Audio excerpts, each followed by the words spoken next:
Lamentações, capítulo 3, do verso 18 ao 26, diz assim a boa palavra de Deus. Então eu disse, não tenho mais forças, a minha esperança no Senhor acabou. Lembra-te da minha aflição, do meu andar errante, do absinto e da amargura.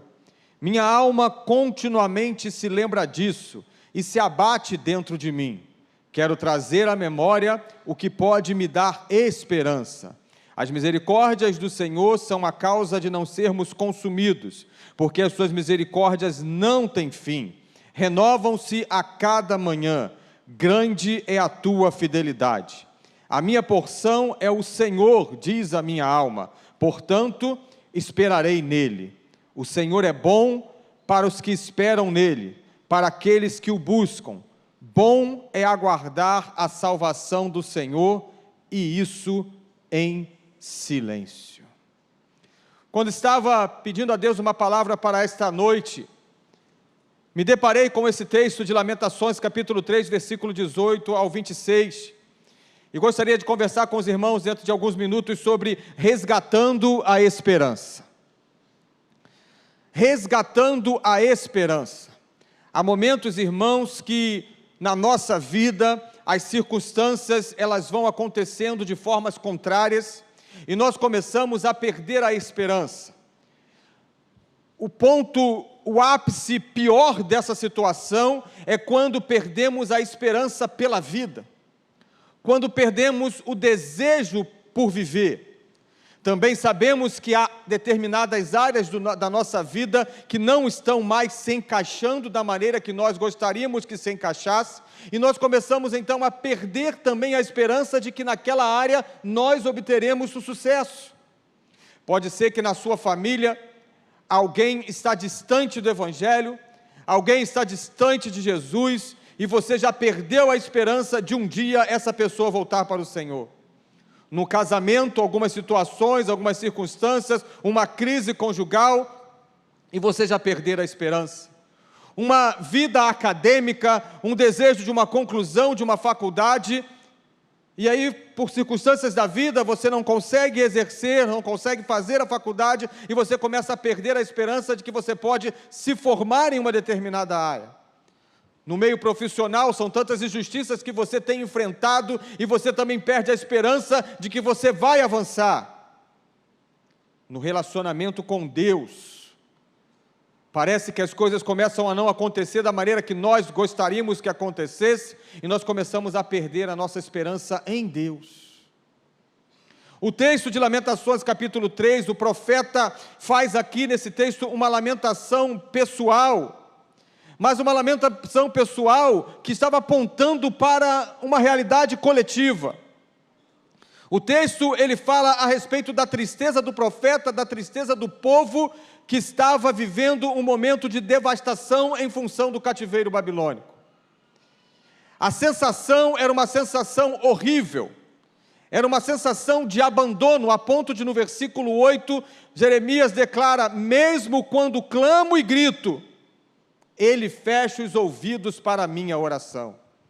Quem aqui já teve assim aquela sensação de que parece que Deus não está te ouvindo? Irmãos, isso é muito ruim. Isso é ruim porque isso tem muito a ver com a nossa vontade.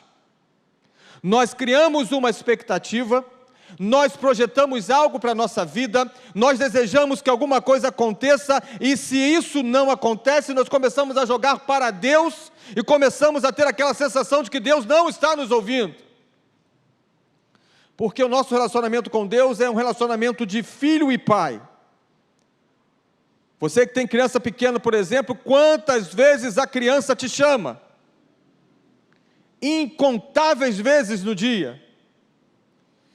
E quando você não atende de imediato o que ela faz, ela chora.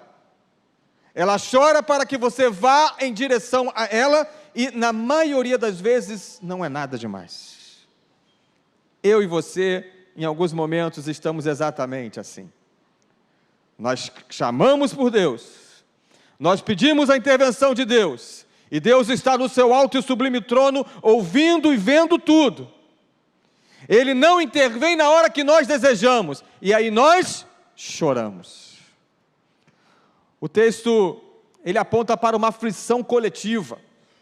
O profeta está aqui como representante do povo diante de Deus. E aí no versículo 18, no texto que lemos, diz assim: não tenho mais forças. O profeta declara a seguinte expressão: a minha esperança no Senhor acabou. Jeremias está dizendo para Deus aqui em sua oração: não dá mais. Nessa situação aqui eu não tenho mais forças, eu estou jogando a toalha, eu estou abandonando o barco, eu estou desistindo, mas nessa noite Deus está lhe dizendo: não desista, não pare de acreditar, creia que essa esperança precisa ser resgatada, afinal de contas, Jesus Cristo é a nossa esperança. Uma pessoa que perde a esperança em alguma área da vida é muito ruim. Quando perdemos a esperança até pela vida é muito pior. Diante das aflições externas e em alguns momentos de aflições internas também. Aquilo que a nossa alma está inquieta. O que traz inquietação à sua alma? O que traz inquietação? Como estão as suas emoções, como está a sua vida? E aí no versículo 19, ele diz assim: lembra-te da minha aflição. Deus, lembra-te do meu andar errante.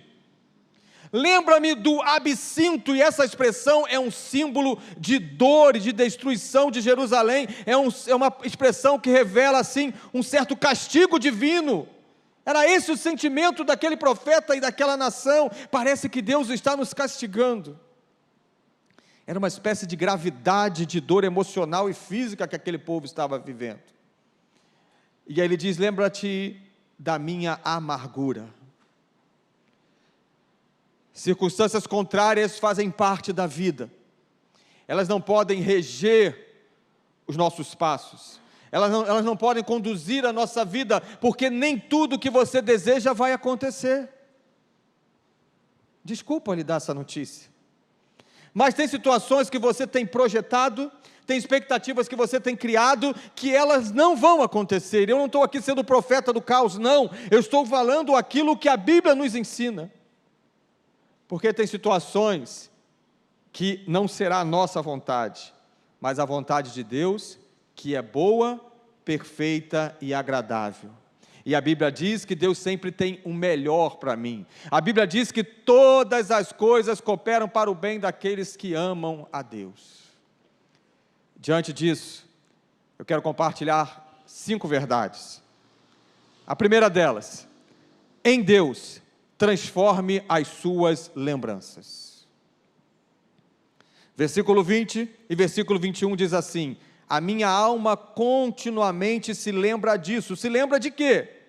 Do que ele narrou no versículo 19.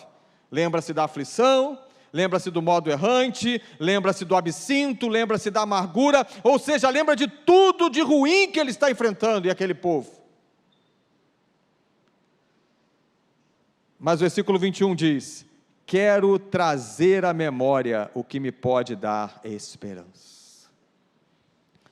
Irmãos, todos nós aqui temos alguma área da nossa vida que a situação não está da maneira que nós gostaríamos. E qual é o exercício? É mudar o assunto. Nesta semana eu estava com uma família da igreja, e aquela família estava vivendo um momento muito difícil, uma dificuldade que já vem se arrastando há meses.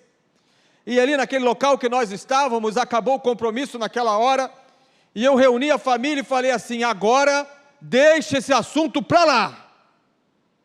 Esse assunto agora precisa ficar no passado, vamos mudar o assunto.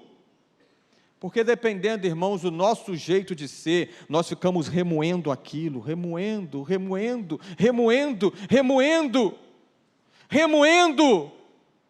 Você, muitas vezes, nós, muitas vezes estamos lamentando ainda o 7º gol da Alemanha. No meu caso, então, deixa para lá, que é muito lamento que tem nesse meio esportivo. Mas, meus irmãos, quantas vezes nós estamos lamentando, quantas vezes a nossa vida tem avançado.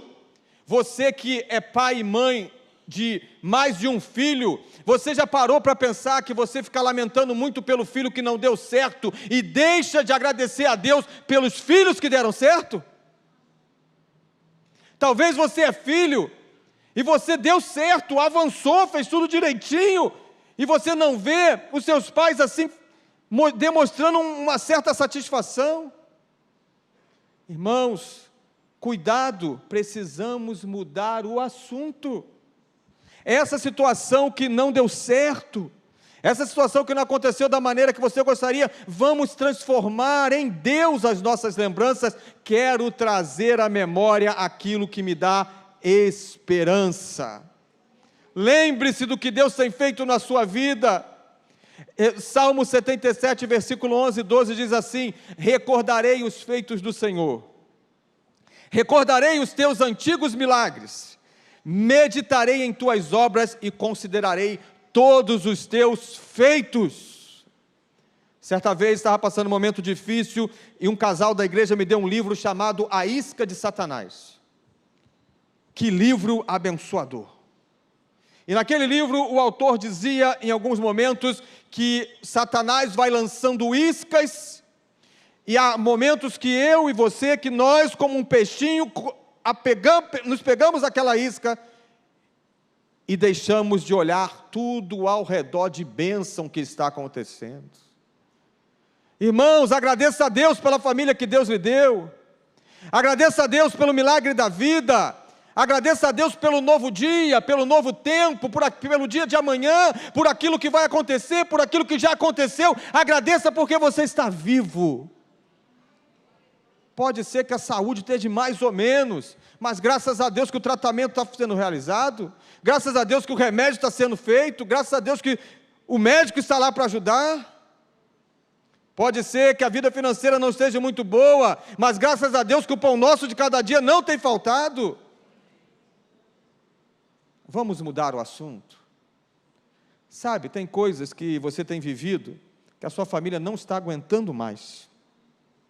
Tem assunto que vai perdurando na sua casa que ninguém aguenta mais falar sobre esse assunto. Mas hora e outra você vai lá e puxa esse negócio de novo. Vamos mudar esse assunto. Em Deus, transforme as suas lembranças. O segundo ensinamento que eu aprendo para resgatarmos a esperança é que nós precisamos experimentar diariamente a infinita misericórdia. Olha que lindo, irmãos. Versículo 22 diz: as misericórdias do Senhor são a causa de não sermos consumidos, porque as suas misericórdias não têm fim, e ainda mais, renovam-se a cada manhã. A misericórdia no grego é símbolo da bondade de Deus para aqueles que estão em aflição. No hebraico, simboliza uma compaixão materna. Irmãos, amanhã, pela manhã, quando nascer o sol, nascerá as misericórdias do Senhor sobre a sua vida. Experimente diariamente a infinita misericórdia de Deus. É a misericórdia de Deus que faz com que nós não sejamos consumidos. É a misericórdia de Deus que nos dá a oportunidade de um novo dia. Aqui, o texto é um texto de punição. É um texto onde os judeus estão enfrentando o cativeiro por causa da desobediência. Precisa ficar muito bem claro. Mas, todavia, entretanto, Deus não rejeita aquele povo por sua misericórdia e também por causa do pacto que ele tinha com Abraão. Deus de Abraão, Deus de Isaque, Deus de Jacó, Deus de Israel, Deus daquela nação que mesmo no cativeiro se fez presente em todos os momentos, trazendo a libertação. Eu e você temos uma aliança com Cristo. E está disponível para a minha vida e para a sua vida todos os dias as misericórdias do Senhor, que são a causa de não sermos consumidos, que se renovam a cada manhã. Que essa situação difícil que você tem enfrentado, que essa situação aflitiva que você tem passado, lembre-se das misericórdias de Deus. Uma terceira verdade: para resgatarmos a esperança, nós precisamos exaltar a constante fidelidade de Deus. E aí o texto diz no versículo 23, grande é a tua fidelidade. Se somos infiéis, Ele permanece fiel, pois não pode negar-se a si mesmo, 2 Timóteo capítulo 2, 13. Pois grande é o seu amor por nós, a fidelidade do Senhor dura para sempre, Salmo 117, versículo 2. Saberás, pois, que o Senhor teu Deus é Deus, o Deus fiel, que guarda a aliança e a misericórdia até 1000 gerações, daqueles que o amam e guardam os seus mandamentos. Deuteronômio 7, versículo 9. Irmãos, Deus é fiel. Parece que é óbvio isso para todos nós, mas o desafio é quando as circunstâncias estiverem contrárias, o desafio é quando na prática não acontecer da maneira que nós desejarmos. Como exaltar a fidelidade de Deus? E essa fidelidade é constante, ela é contínua. Deus é fiel porque Ele não pode negar-se a si mesmo, Ele não pode ir contrário à sua natureza. É a fidelidade de Deus que nos coloca de pé, é a fidelidade de Deus que faz com que eu e você não caiamos, é a fidelidade de Deus que nos ajuda a nos mantermos firmes diante das provações e diante das tentações. É a fidelidade de Deus. Olhe para a sua vida, olhe para a sua história, independente da sua idade, independente do tempo de vida que você tem, olhe para trás, e não foi a fidelidade de Deus que lhe trouxe até aqui? Não foi a fidelidade de Deus que lhe permite estar hoje, 8:08 da noite, no primeiro domingo, no primeiro dia de fevereiro, em uma igreja? Se não fosse a fidelidade de Deus, aonde você estaria agora? Aonde eu estaria? Não sei. E não sei nem se estaria. Mas a fidelidade de Deus nos resgatou das trevas e nos trouxe para o reino da maravilhosa luz. A fidelidade de Deus nos deu um nome. A fidelidade de Deus nos deu uma família. A fidelidade de Deus nos deu uma igreja, e para aqueles que são casados, até um cônjuge a fidelidade de Deus deu. A fidelidade de Deus tem dado filhos, a fidelidade de Deus tem dado sustento, a provisão, tudo é obra da fidelidade de Deus para as nossas vidas. Um quarto ensinamento que eu aprendo para resgatarmos a nossa esperança, é que nós precisamos escolher a maior herança. Escolha a maior herança. O versículo 24 diz assim: a minha porção é o Senhor, diz a minha alma. A minha porção é o Senhor. E aqui é a ideia do conceito do sistema judicial judaico, na distribuição das heranças e das terras. Você sabe muito bem que na distribuição das terras, a tribo de Levi, em Números capítulo 18, versículo 20, vai narrar isso, não recebeu terra alguma, porque a porção era o Senhor, daí a expressão levitas. A herança vem do Senhor. É a ideia de que diante da sociedade, nós temos um bem maior. Quantos aqui receberam já na vida herança? Quantos receberam herança? Quando você ficou sabendo antes que tinha uma herança para você, ou ficou sabendo depois da partida do familiar? Na maioria das vezes, é depois. E vem a surpresa. No nosso caso aqui, nós já sabemos da herança que nos espera. Nós já sabemos que o Senhor é a nossa herança, Ele é o nosso tesouro, Ele é aquilo que nos foi destinado, e a palavra de Deus vai dizer, em 1 Pedro, capítulo 1, versículo 4, que Deus nos chama para uma herança que não pode ser destruída, para uma herança que não pode ser manchada, para uma herança que não murcha e que está reservada nos céus para quem? Para aqueles que entregaram a vida a Jesus Cristo. Eu me recordo de uma experiência de infância que tive. O meu avô, ele era muito presente na minha vida, e eu deveria ter lá pelos 8 anos, e o meu avô me chamou no seu quarto, e tinha ali uma caixa cinza, eu me lembro até hoje dessa caixa, e ali naquela caixa tinha alguns objetos dele, e ele me chamou e falou assim: meu filho, eu quero lhe mostrar algumas coisas. E ele foi puxando alguns objetos, um deles era aquele monóculo. Quantos lembram do monóculo? Opa, data de nascimento antiga, aleluia, levanta de novo aí para ver. Era interessante, não era, irmãos? Esses adolescentes não sabem o que é isso. Você pegava a foto, botava dentro do negocinho de plástico, e você tinha um grauzinho ali, e você via aquela foto, era tipo um binóculo, mas não, era um monóculo. Eles devem ficar achando a gente muito cafona. Mas ele me mostrou aquilo, e foi mostrando algumas outras coisas, me mostrou alguns documentos dele, alguns prêmios que ele recebeu quando trabalhava, e chegou uma hora que ele abriu assim, uma caixa de um relógio. Era um relógio de ouro, que ele havia ganhado pelos 25 anos de trabalho prestado à empresa que ele trabalhou.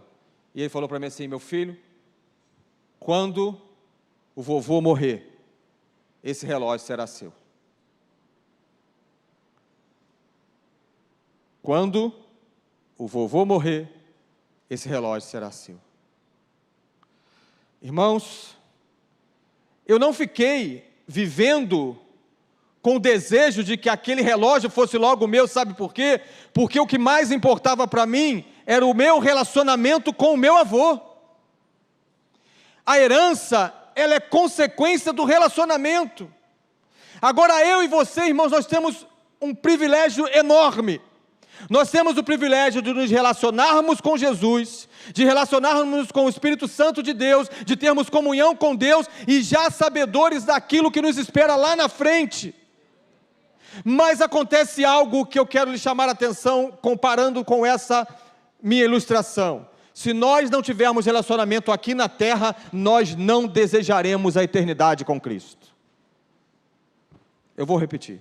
Se nós não tivermos relacionamentos com Deus aqui na terra, se nós não tivermos prazer na oração, se nós não tivermos prazer na leitura da Bíblia, se nós não amarmos ao Senhor, se nós não amarmos a igreja, se nós não amarmos os líderes que Deus tem colocado na nossa vida, nós não desejaremos a eternidade, o céu, porque lá no céu o que vai ter é presença de Deus e adoração para todo sempre. Nós ficamos agoniados quando o culto estende um pouquinho. Nós ficamos agoniados quando o louvor não é aquele que a gente gostaria que fosse. Esse louvor não. Irmãos, nós precisamos rever algumas questões. Eu preciso e você também. Porque maior do que a herança é o relacionamento. Deus está lhe chamando nessa noite para ter um relacionamento com aquele que vai lhe dar uma herança que não pode ser destruída. O relógio está guardado lá em casa porque ele não funciona mais. Mas a herança do céu para a minha vida e para a sua vida nunca deixará de funcionar. Não vai ser manchada. Sabe aquela roupa que você gosta que mancha? Não vai murchar. Mas a Bíblia diz: está reservada nos céus. Cristo é suficiente. A esperança para enfrentar as dificuldades do presente está em olharmos para Jesus, que é o autor e consumador da nossa fé. E por fim, o profeta declara no versículo 25 a 26 assim: o Senhor é bom para os que esperam nele, para aqueles que o buscam. Bom é aguardar a salvação do Senhor, e isso em silêncio. Para resgatarmos a esperança, precisamos esperar silenciosamente em Deus. Precisamos esperar no sossego, na calmaria, na paz. Irmãos, tem situações na minha vida e na sua vida que não estão andando, sabe por quê? Porque nós estamos falando demais. A hora é do silêncio, a hora é da oração, a hora é de falar menos e orar mais. Nosso pastor sempre fala sobre isso. Tem coisas que é melhor você se calar do que você ficar falando. Fala para um, fala para outro, justifica com um aqui, justifica com o outro ali, fala com o outro acolá. Mas quem vai resolver essa situação para você, sabe quem é? É Deus. Espera silenciosamente, espera sossegado, espera em Deus.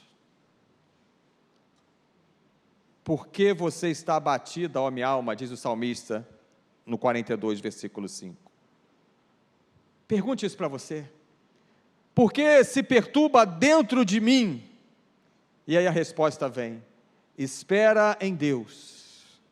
Espera em Deus pela cura. Espera em Deus pela libertação de um familiar. Espera em Deus pela liberdade financeira. Espera em Deus pela salvação. Espera em Deus pela reconciliação. Espera em Deus pela restauração dos relacionamentos. Espera em Deus. E aí o texto diz: pois ainda o louvarei.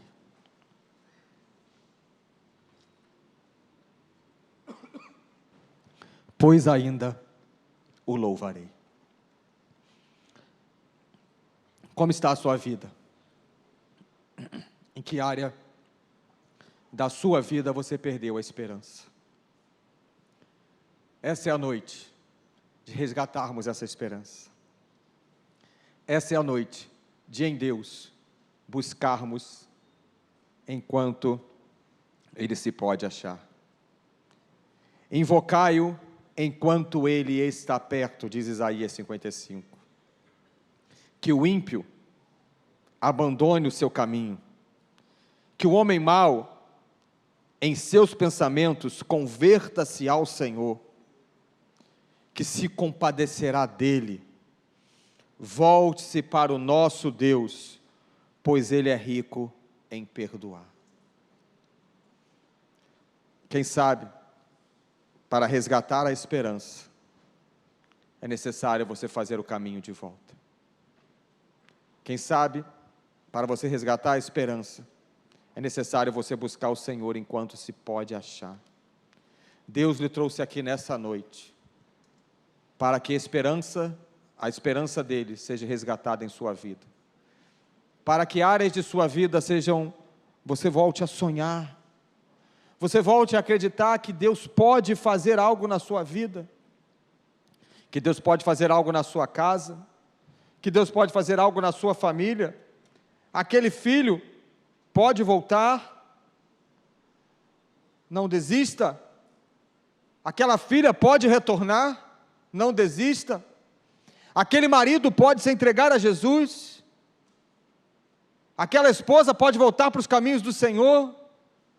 E você pode declarar: eu e a minha casa serviremos ao Senhor.